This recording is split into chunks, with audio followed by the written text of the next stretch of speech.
Hi folks, welcome back. Thank you for watching. Please do hit subscribe if you haven't done so yet. It really does help when you do that. So today folks, this is a video that I've been thinking about making for a while, and I have touched on this before in previous videos, but I think in recent years it's become a much hotter topic than it once was. So I wanted to address this today. Now, the kind of catalyst for me actually sitting down and doing this was a thread that appeared over on the gear page a few days ago, and knowing the gear page is probably still going strong now when you're watching this.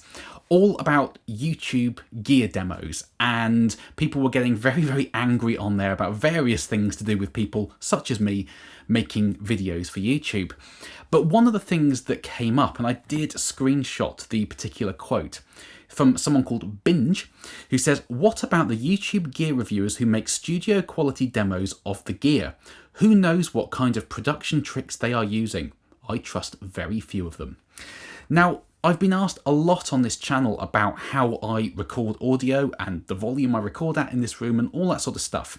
So today I wanted to talk you through the process that I go through when putting together a demo of a pedal, for example.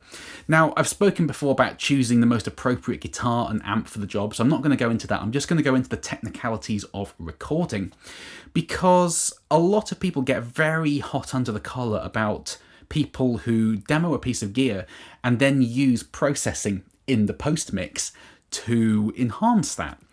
And I wanted to look into two things today. Firstly, my approach and how I do it in a very sort of traditional way, talk you through the additional processing I use, which, spoiler alert, there isn't any, and also look at whether we can use a little bit of tasteful processing to achieve a similar result to what I get here in the room.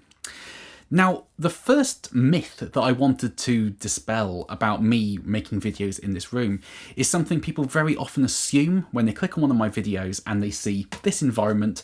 They say, it's obviously a residential environment, which it is. He must be playing at bedroom volume. Now, I'm very lucky where I live that I don't have any neighbours for about 50 metres. So in this room, I can crank amps up brutally loud and nobody gets too upset. So what I'm going to do, just to show you how loud I play in this room, is I'm going to plug a guitar into my Dr. Z Master, crank it, and set the level of this voiceover mic to kind of act as a room mic for that guitar sound, and then say a few words to show you how different the guitar sound is in level to my voice.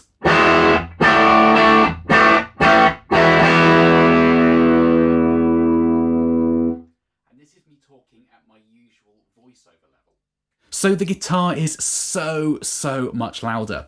Now, the other day I made a video of the Highlight Custom SD amplifier, and somebody put in the comments that they thought I did the whole video in the 0.5 watt setting on the amp, which is kind of bedroom volume. And I had to explain to them that I was using the full 20 watts of the amp at pretty much all times, and it's impossible to get feedback such as this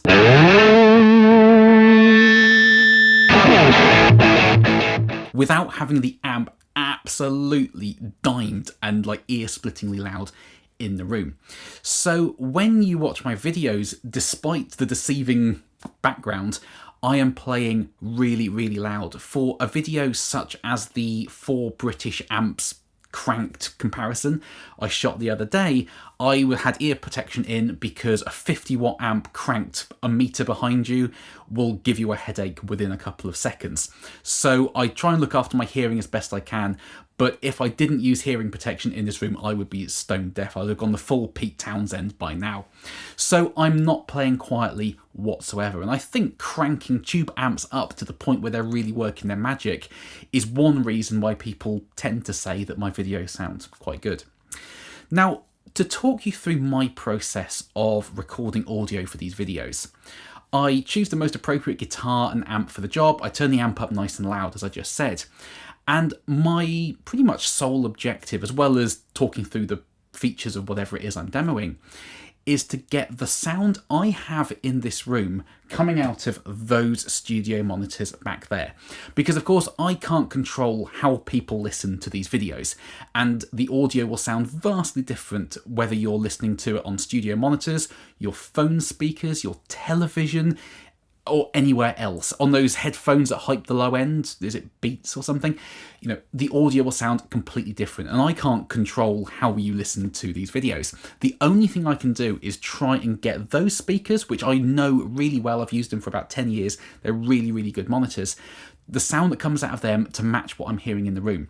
So to do that, I will hit record, strum a couple of chords with the amp blasting me in the ear, then hit play and go, yep, that's representative. That's the same. That is what I do. Now, the way I do that is I don't use any trickery, which I'll talk you through my whole Pro Tools kind of ethos in a minute. I just use 3 close mics and a room mic to do that. Because if you are using just one mic, let's say you have a good old-fashioned SM57, and if you are getting into the world of doing YouTube videos, get yourself one of these. They're pretty inexpensive in the grand scheme of microphones. They're about £100 in the UK, but they're worth their weight in gold compared to the microphone in your iPhone, for example. If you're using this is a very directional mic, so it doesn't pick up much ambience from around it, and it has a very small capsule, so it picks up sound from quite a localized point on the speaker. If you put it on the outside of the speaker, it will sound very dark. If you put it right over the center of the speaker, it will sound very bright and buzzy. So usually if you're using one mic, you have to put it in a kind of happy middle ground where you just kind of get the mid-range. You won't get the buzzy highs, you won't get the super low lows, you'll just get a nice balanced guitar sound.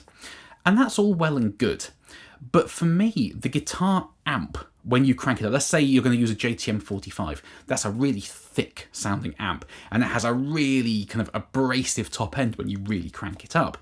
If you're using just a 57 in the middle of a cone, you're not going to get a complete full picture. The guitar is a pretty full frequency instrument, everything from 80 hertz up to, I don't know, 7 or 8K, if not a tiny bit more. So it's quite a wide frequency band, and if you're just using one mic, you're going to struggle to do that.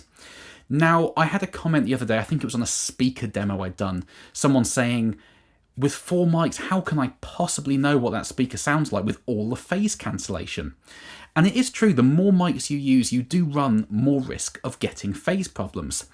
But the honest truth is, from someone who does this kind of for a living, is if your engineering is good, you can get much better, more representative results using a multi-mic setup than just one mic.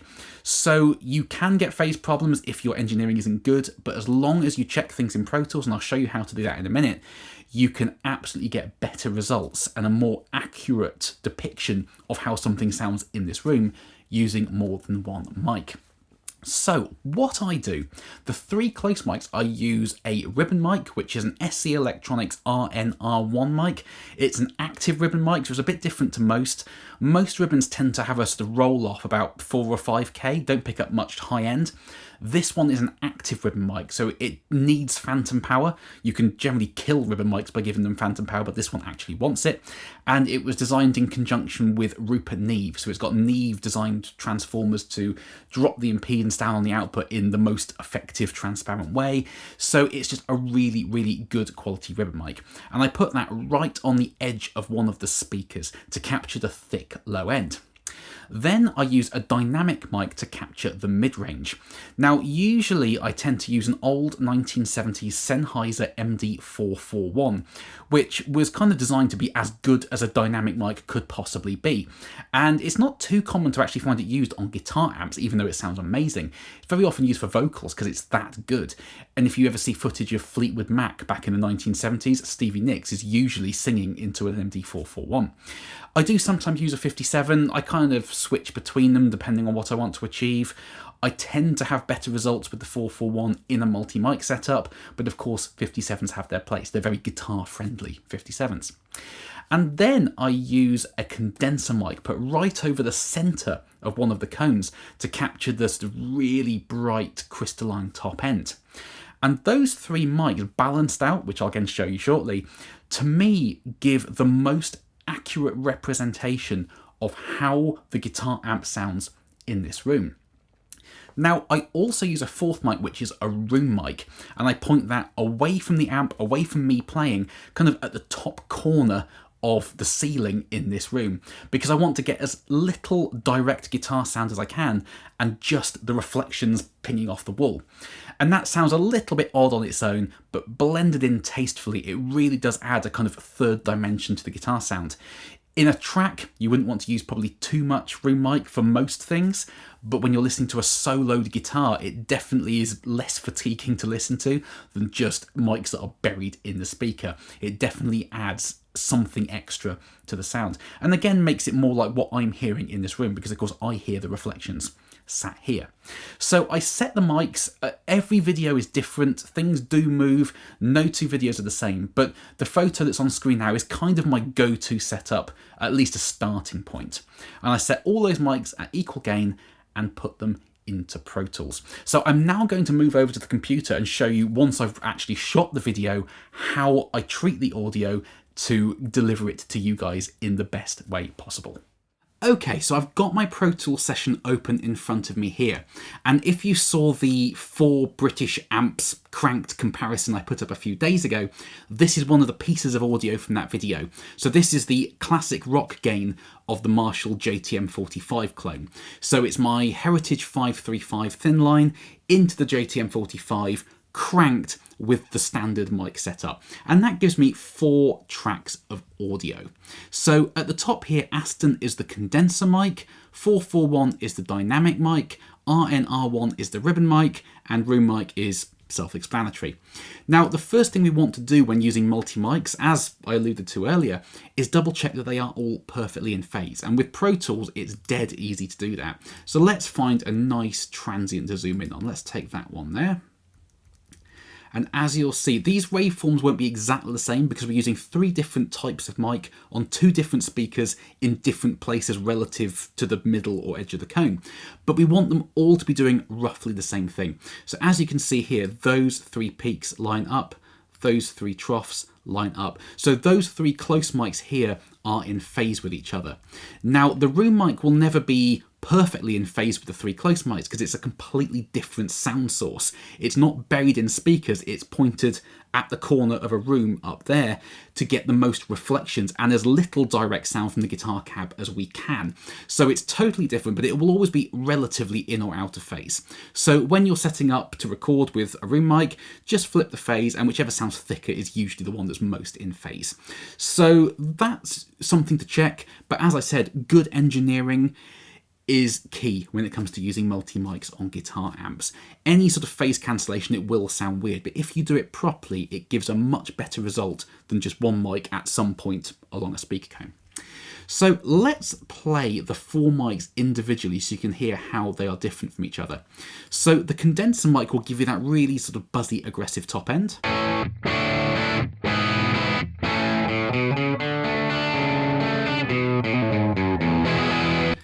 The dynamic mic will give you the sort of meat and potatoes of the guitar sound. It won't be really buzzy, it won't be super thick, but it will just give you that honky mid-range, which is kind of the most fundamental part of recording an electric guitar.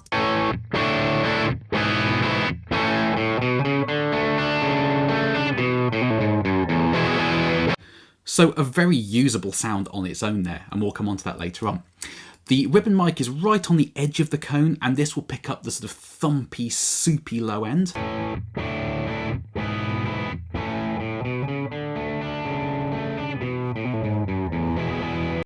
So you wouldn't use that on its own, it's too muffled, but it just gives a really nice kind of bedrock to sit the rest of the guitar sound on. It really does help to give a sort of solid low end. And the room mic is, as I said, pointed at the roof to get as many reflections as possible and as little of the direct guitar sound as possible.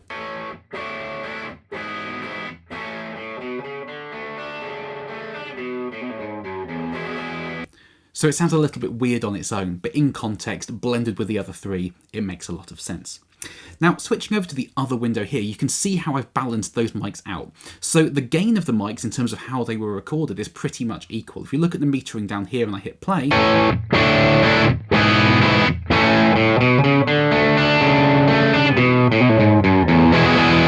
they're approximately the same volume.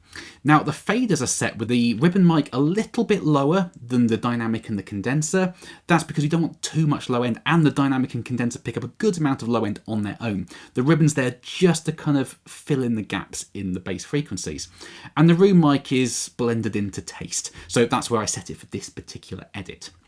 Now, in terms of the plugins that I treat the audio with, you can see up here that there aren't any. And that's because on the 3 close mics at least, I don't treat them. You are listening to the completely unprocessed, raw, recorded audio. As it went into the computer is as it comes out of your speakers. There is no trickery going on. Now, there's one plugin here on the room mic, and all this is a low pass filter. So it's taking off everything above 10k.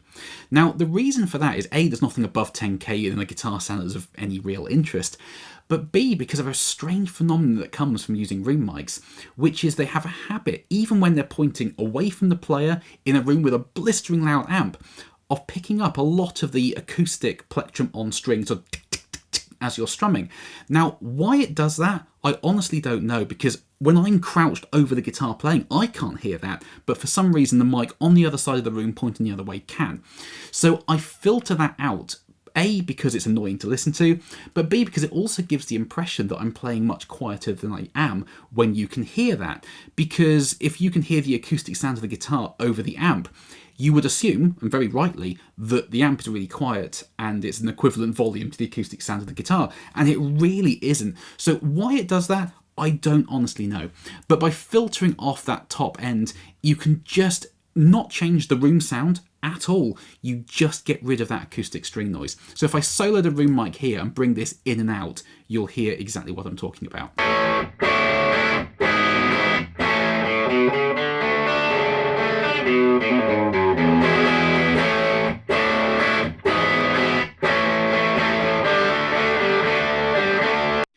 So the sound of the guitar isn't touched at all. It just gets rid of that sort of clicky top end.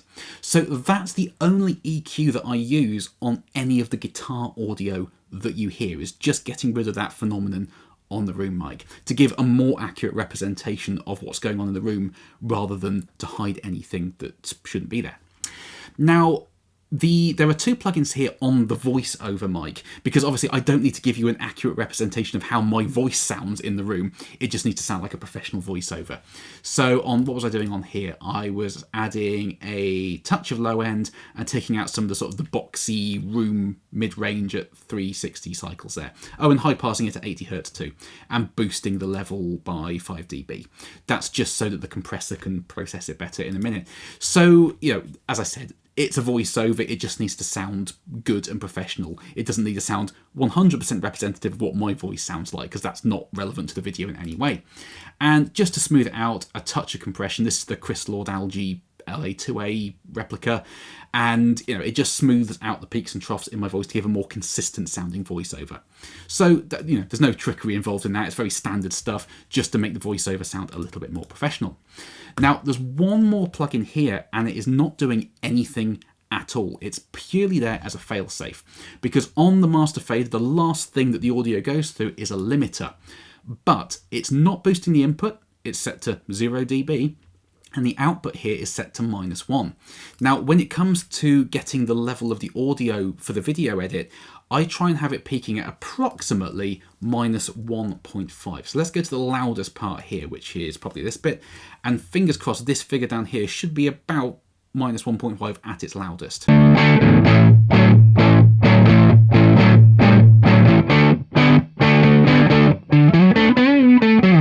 So that's the loudest point in the audio in this clip, and it's peaking at -1.7, which is exactly where I want it. You can get it louder than that and closer to 0 dB, but the YouTube algorithm just turns it down, so it's kind of pointless doing that. So -1.5 is about the sweet spot that I found to make the volume of a video competitive, but without overly, you know, getting it too loud and risking clipping anything. So the limiter is purely there. If the audio is peaking at -1.5 and the limiter is set at -1, in theory, it's not doing anything at all. And that is true in 99.999% of circumstances. But let's say I've got a really big video edit, something like the pedalboard build on New Year's Day, which was 56 minutes long. Ideally, all that audio will be a maximum of minus 1.5, but let's say I miss just one little transient that goes up to plus 0.5.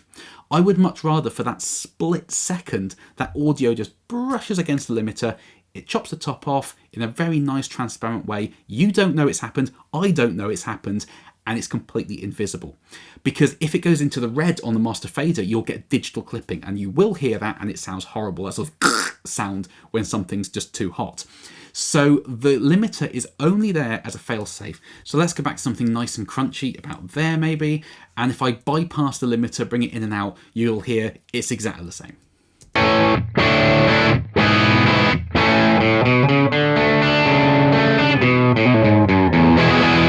It's not doing anything. So it's purely there as a fail-safe to avoid any unwanted distortion and artifacts in the final audio. So it's completely transparent, it's just there as a fail-safe. And that is it, folks. You are hearing 4 completely unprocessed, apart from that high-pass filter on the room mic, completely unprocessed mic signals, balanced out, coming out of your speakers. There is nothing else going on. So I cannot speak for other YouTubers, and I'm sure there are people out there that do weird things to try and enhance it and make their audio sound better than the next guy. I don't do that at all. I'm just completely old school, 4 mics, properly engineered, balanced out, coming out of your headphones or however you're listening to a video. That is it. Now, as I said at the start of the video, I wanted to see whether EQ can be used tastefully in order to give a more accurate representation of what you're listening to. And that's reality for a lot of people. Let's say that you want to make a YouTube video, but you just have one microphone, and that's it. And if you have a 57, for example, you put it on the speaker in the place that gives the best, most balanced sound, but it's not going to pick up the really buzzy top end. It's not going to pick up the really thick low end. It's not going to pick up any room ambience. It's just going to give you a very direct mid-range sound. So let's take the dynamic mic here, the 441, and compare it to the 3 close mics. Let's mute the room mic for now. The 3 close mics balanced out.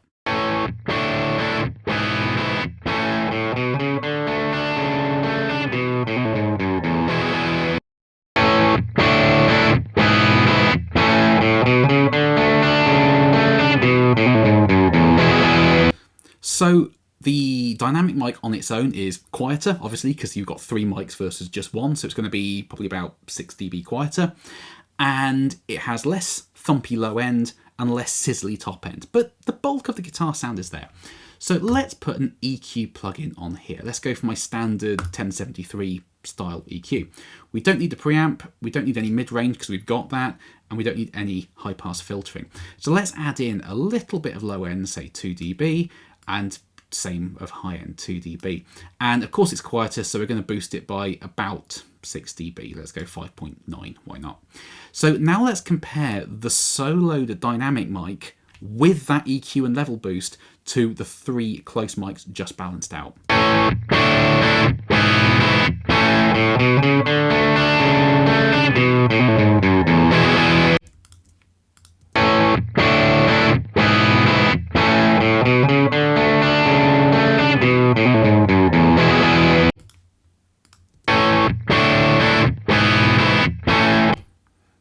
Pretty close, isn't it? We're adding that sizzly top end in that the condenser mic is giving us.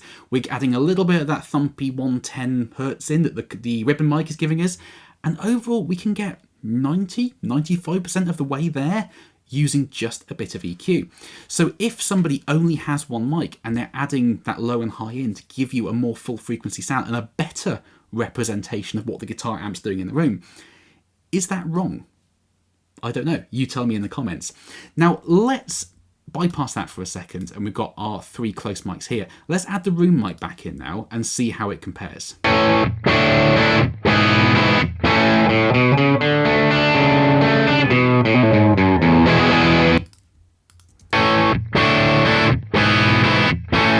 So it definitely sounds a little bit deader, doesn't it?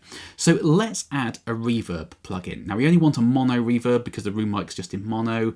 Well, take your pick. I'll tell you what, let's go for the True Verb because there's a really good preset on here that my mate Josh showed me, which is called Rock Guitar Room.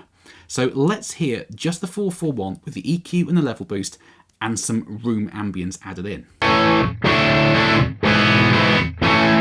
That's way too much reverb, so let's bring it down. Early reflections and reverb down, and see how that sounds.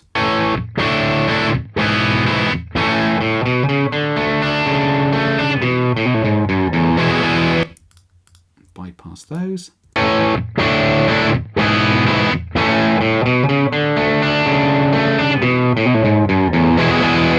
So taking just one mic, adding a touch of EQ, boosting the level a little bit, and adding a little bit of room sound to it, we can get pretty much to my 4 multi-mic setup, can't we? So if you are someone that just has one mic and you're adding that little bit of sort of tweakage to everything to make it sound more like it did in the room rather than less, is that wrong? Again, you tell me in the comments. So it's absolutely possible to use EQ and reverb tastefully. Now, of course, you'll get people who are adding EQ, compression, reverb, stereo delay, tape effects, harmonic saturation to take a really rubbish guitar sound and make it sound very produced and exciting. And if that's done in a misleading way, then yes, of course that's wrong, because you're kind of manufacturing a fake result. But used tastefully, you can absolutely use those tools just to kind of shape things. But that said, that's not how I do it, because I will always take the traditional route if I can. And using 4 mics and balancing them out and making sure they're all in phase is a lot more work than just sticking a 57 on and adding a bit of EQ. But for me, I think that's just the way I prefer to do it. Doesn't mean the other way is necessarily wrong, depending on how tastefully or otherwise you apply the processing. But I prefer to give you guys unprocessed, completely raw audio that is the closest I can get to what the amp sounds like in the room coming out of your speakers. So there we are, folks, my workflow in terms of recording audio to deliver to you guys on YouTube. Now, as I said, I can only speak for myself in this. This is how I do it. Everybody will do it differently. But I think there's very often this misconception about YouTubers, if I dare call myself that we're all out to get you. We're trying to sell you a product in some way. We're trying to treat the audio to make this pedal sound really good, and then you'll buy it and it'll just sound like junk and we've got you. Not the case at all. I'm sure those people are out there, but in my experience, 99% of people doing this job are just trying to give you the honest sound of what they have in the room and their experience of a piece of gear, so that you can then listen to it and decide whether you like it or not. Not everybody is a shill. Not everybody is trying to sell you something. Some people are just trying to create good content that answers questions and engages viewers. That's the truth of it. So any questions you've got on any of this, folks, please do comment underneath. I'll try and answer you in the comment sections or in the end of month Q&A video. But I hope this video was interesting and useful, put a few myths to bed, as it were, proves that I play really, really bloody loud in this room. And yeah, just kind of answered questions about what you've been listening to on this channel over the years. So thank you, folks. Please do carry on subscribing. I know I always say it, but it makes a big difference when you do that. And I will see you very, very soon. Bye-bye.